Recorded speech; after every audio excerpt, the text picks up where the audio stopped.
Notes on this, but this is the day one hold after, and so we're going to do a lot of this stuff today about the extra group, right? The 20-80 rule. So we're going to talk a lot about that 20% group that we want to keep after and everything. So here's the guidelines for your day one hold after. The guidelines are we're keeping a third of our training group after training. What do we look for? We look for somebody who is, role plays really well, and basically you're just picking out the sharpest ones in training. They took it most serious. Will I keep after like the really sharp kid that? Will I keep after the really sharp kid that doesn't really seem like he wants to be there? No, I want people that are excited about the job in my hold after group. This is, to me, it's like these are the people that I am 100% going to make sure that I launch is the people that I hold after on day one. Okay. So you look for excited. Excited people, your sharpest ones, people that are successful in other areas. I also PRs, I look for that. I look for kids from good schools. Anyone that's achieved high level of success in sports, 4.0 students. Like the only reason I held Greg after is because he played college soccer. Duh. And I'm from prep. Yeah, and he is from prep. That actually helped too. That helped your resume. Yeah. So, to find out if they're PRs, would you ask them? Like, You should know ahead of time. You should have a list of personal recruits that come in that you're expecting into your training. Yep. So you should always know who your PRs are. And also on their day one sign-in sheet, like the info sheet, it'll say on the sheet who you know that works with Vector and who isn't. So you can look at those, and they'll list who they recommend or who recommend them. Well, I was just going to say, like, I found that keeping the interview sheets helps me because I review them before the interview. Yeah, that's what you want to do too. Review the top ones, for sure. Now, here's how you keep them after. You do not say, I need this person, this person, this person to stay around because you have to fill out some extra paperwork. That's a blatant lie. Okay? And I hear managers do that. Like, yeah, I need you to stick around because you didn't fill out all your paperwork. Yes, they did. All right, so don't say that. I would say, I need, by the way, guys, training is over now. I need a couple people to stick around. If I call off your name, I need you to stick around for a second. I've got a couple extra questions for you, which you do. All right? Everybody else, if I don't call off your name, you are good to go, and we'll see you tomorrow at 10:45 ahead of time, and I'll see you, and I'll be at the door, obviously, if you have any questions on your way out. So, Will, blank, blank, blank, blank, blank, if I call off your name, stick around. And then after I call Mom, like if I call off your name, just go ahead and grab, stay in here, stay seated. Everybody else, you're good to go. And so then I'll walk through the group to the door, shake everyone's hand as they go out. So it'll be about 5 minutes before I actually get started with the hold after group. Then when I come back in, I'll be like, hey, go ahead and, you guys can grab a seat up front. You can stand, doesn't matter.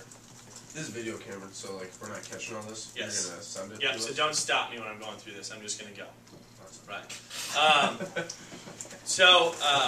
Come on in, grab a seat, and first off, guys, you're not in trouble. I wanted to keep you out for the opposite.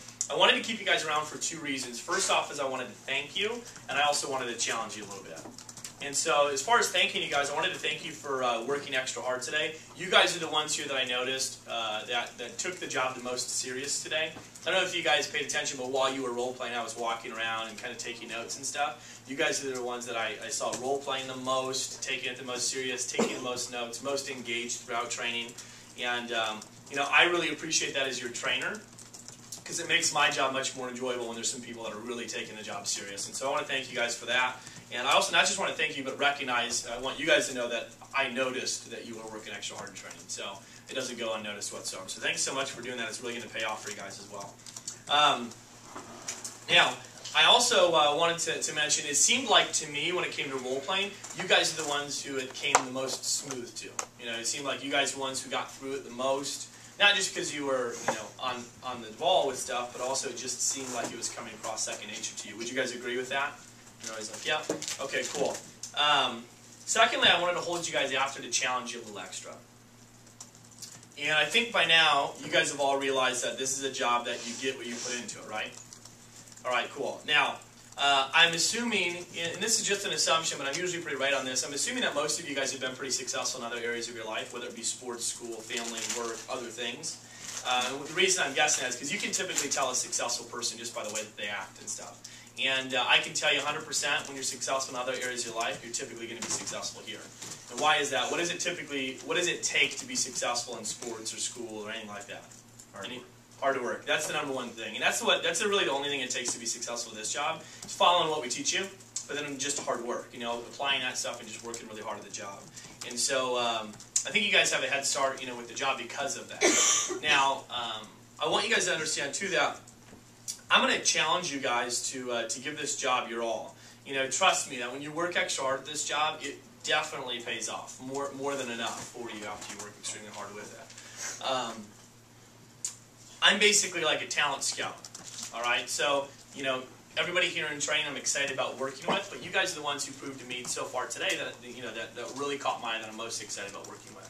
And just so you know, I'm pretty good at picking out the people I think are going to do the best for the job. To give you an idea, almost every single person on that top 15 board are people that I held after in the first day training, just like you guys right here.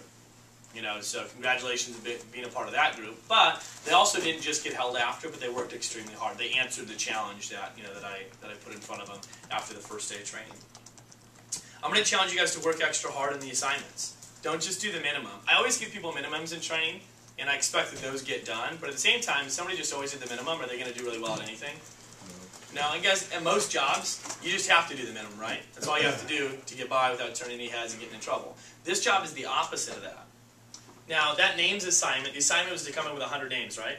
What if every single person in training came in tomorrow with just 100? They did enough to do the minimum, but what if nobody did more than that and it was just 100? What would that say as a group? Yeah, it'd say everybody's just kind of looking to skate by, right? Nobody's looking to overachieve. Now, what also happened is if everybody did the minimum, everybody would think it's okay, right? Because everybody else did it. But here's what happens. I see this every week, or every time that we run training, is that, you know, there'll be a lot of people that do the minimum. And then there'll be a handful of the top performers, the people that end up doing the best of the job, that come in with 200, 300, 400, 500, 1,000 names on that assignment. Is that hard to do? Absolutely, but they work really hard at that assignment. What does it do to the rest of the people in training? Because we're going to do a countdown tomorrow, just like we did tonight, you know, in training to see who had the most. And this is what will happen. I'll say, who did 100, you know, stand up. Stay standing if you did 200, 300, 400. And this is what's going to happen. The people that just did the minimum, they're going to look at the people that did 2, 3, 4, 500 and say, oh my God, if I want to keep up with these people, I got to really get my acting gear. So you guys don't just affect your own success, but you're also, since you're taking a lead in training, which you did today, you actually affect the people around you. Just like a team captain on sports. You know, their work ethic kind of sets the tone for the rest of the people on the team. And that's what you guys have the opportunity to do here with us. Now, I don't have the time to put in the same amount of time with every single person that we work with. You guys understand that, right? Because if I did, it wouldn't really be enough for every person. So what I do is I typically spend my time with the top people. So if somebody's working really hard for the job, I will work more with that person than the person over here that's not working as hard. Is that fair? Absolutely, because I want them to get the most out of the job because they're most committed to it. So so far from the first day of training, you guys are the ones who I see myself working the most with. I'd like to get to know you guys a lot more, which is hard to do in regular training, so I'd like to invite you guys in early tomorrow morning if you can. If you can't, I totally understand. But training tomorrow starts at 11. I'd like it if you could come in at 10. I'll bribe you with some donuts. So I'll provide some donuts for you so you can come in. And basically all I want to do is I want to get to know you.